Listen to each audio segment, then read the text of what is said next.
Yeah, thank you very much. Thank you. Your Excellency, thank you very much for this very inspiring lecture. And I have just two quick questions. First of all, when you talk about adjusting academic education to the needs of the market, are the needs of the market static or are they in a continuous state of change? And what do you do about that? Maybe you're going to highlight some sort of education and in a few years' time this specialization has come out of fashion. This is number one. Another question, a quick question, about vocational education.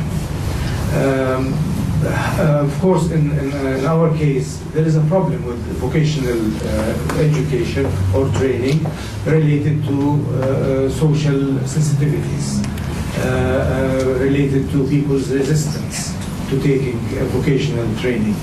Have you encountered any of that in your experience in Britain, and what do you recommend doing to deal with this issue? Thank you. To the first question, no, you're absolutely right. It is not static, but then you do. How do you constantly try and catch up and adjust? Looking at British experience, we suffered in the 1980s from enormous job losses as we closed down our coal mines, closed down our shipbuilding, and closed down quite a lot of our car industry as well. Funnily enough, we now make more cars now than we did then, but none of them are in British ownership. But that doesn't matter. It's generating jobs and opportunities in the UK. I think, in a way, it's a classic argument of supply and demand.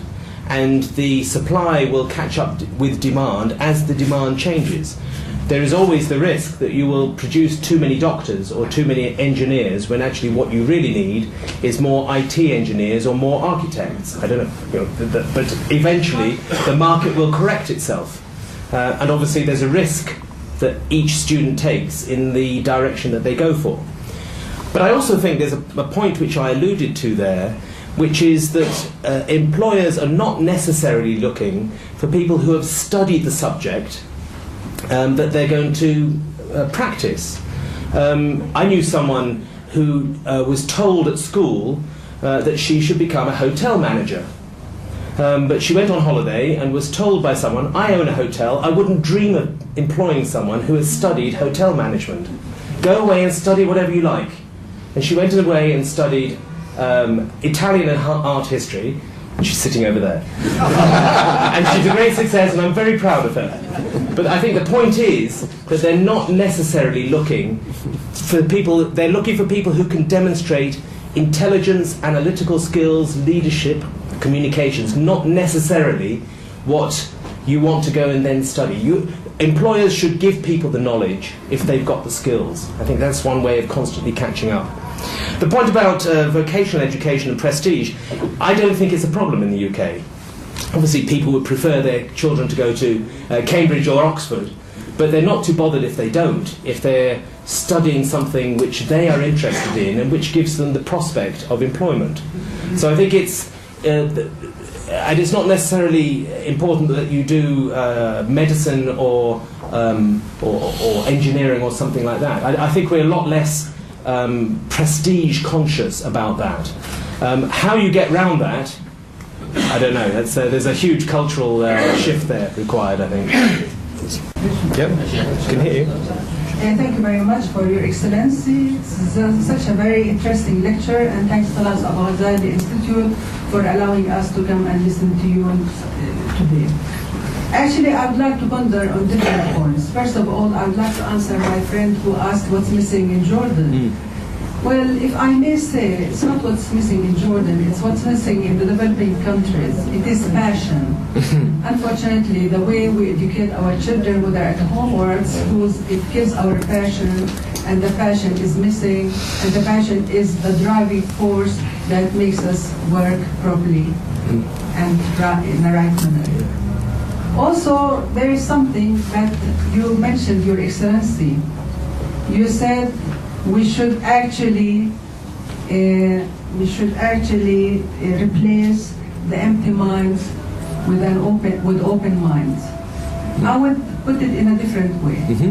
We should actually replace stuffed minds with open minds. Unfortunately, the method of education in the Arab world and developing countries depends on learning by heart. We keep stuffing our minds to the degree that it gets filled up, and we cannot actually come out with solutions. We cannot solve problems properly. We cannot analyze things. We cannot use our skills because the minds are really stuffed. They cannot move. We lose imagination and creativity. One third point, we keep saying that we always need to adapt education to market needs. Mm-hmm. That's what we really need. Mm-hmm. It's a vision. Mm-hmm. And it remains as a vision. And we don't implement this vision through a strategy and through goals, short-term goals, long-term goals, and mechanisms to implement this strategy on real ground. And after that, we go and evaluate and do follow-up and evaluation. This is the portion of implementing our vision. Your Excellency, I would like to hear your comments on what I've said on these 3 points. Thank you very much. From our future, the young, if I can encourage one of our young leaders here tonight to intervene as well, I'd like to, after we get a response. Go ahead, sir. I mean, it's very simple. I think you're right. Certainly, I agree with you in terms of passion. Passion is important as a motivating factor. I'm not sure I completely agree with you about minds being stuffed. I know that that's an issue in the method of education here, and I made that point in the speech about teaching people how to use knowledge rather than just to hold it. But I still think that minds that have been used to memorizing facts can adapt. And I was struck by talking to some of the scholars who have been to the UK on our Achieving Scholarship scheme, who said that it took them time to adapt to a different way of study, but it released them.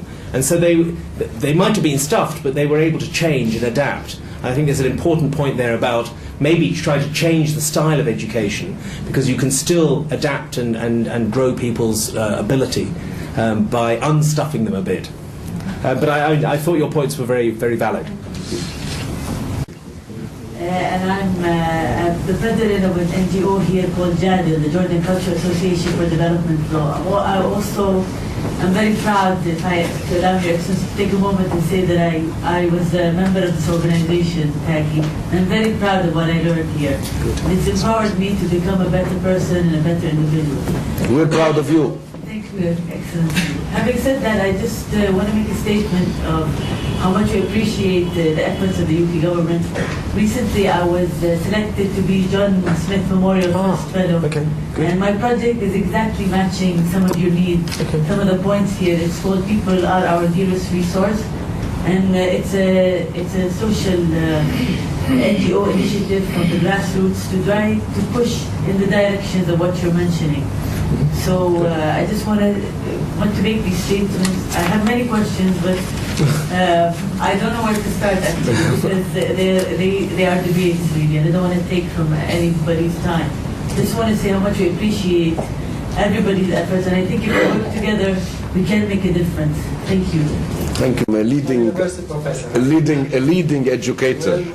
I think, Your Excellency, that there is... المايك أحسن.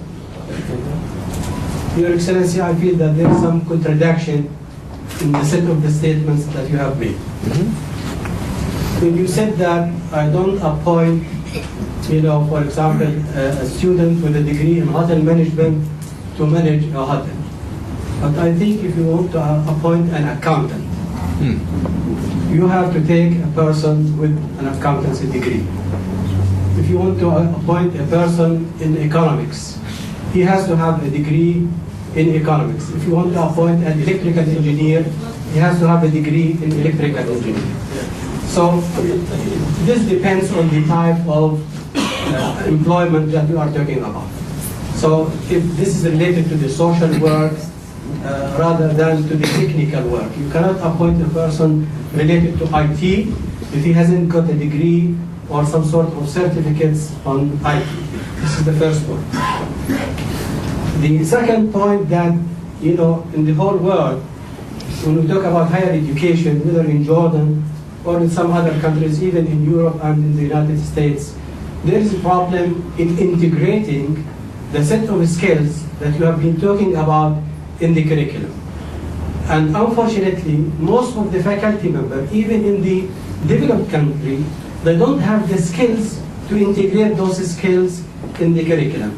So I think there is a problem in how to integrate those skills in the curriculum. The third point is the role of the private sector. I feel that the private sector is not playing a positive role. I don't want to say a negative role. They don't play a positive role, so that in order to train the students before graduation, so when they graduate, they become ready to join the work market. Nowadays also, the theory of the university, you are changing completely the theory of the university. A university has a certain mission. Part of their mission is to develop the people to become positive citizens. The environment, the work environment, if you look at the mission of most of the British universities, I graduated in '79 from UK, they never talk about the workplace. So this means that the mission of the higher education is changing. There is a cycle. Nowadays we are talking about the workplace. But 10 years ago it was less, and 20 years ago no person, no professor, no university rector or chancellor talked about the workplace. So I think that the role of the university is to develop positive citizens. Thank you. And the last word you mentioned, how about education for citizenship, which has become now a favorite subject? Yeah. Okay. Okay, let me address your 3 points. Obviously, Exactly. in specialized jobs, you have to have specialized education. And I think there is a balance to be struck between specialization and generalization. And if you want to become a doctor, you have to study medicine. There's no doubt about that. But I think in many areas, there are areas where you don't actually need to study that subject. And I think an accountant will be a better accountant if they study something else in addition to accountancy. And an economics professor is going to, or an economics expert is going to be a better economist if they've got a wider education. So that's why I think the key point of at least starting off, I mean, a lot of accountancy firms now are recruiting people who have done something completely different and then giving them the specialization. And I think employers need to be clear about focusing on the skills rather than the knowledge. In terms of integrating the skills and universities not having the ability to adapt the curriculum, my point there would be they've got to talk to business. And unless the universities and the business world are having a dialogue about what sort of skills they want to have coming out of universities, then that adaptation of the curriculum is not going to happen. Now, I would like to hope that the UK has moved on since 1979, and I think you would find that in universities people are focusing on job opportunities and getting employment advice during their time at universities. Finally, I would absolutely endorse, it was the final point I made in my speech, which is about values. Maybe because it's very, very important, and it answers also your point about passion and citizenship. It's written in a very understandable way. Education should be more than that, and education isn't worth it. It teaches young people how to make a living, but doesn't teach them how to make a life. Yeah. This is what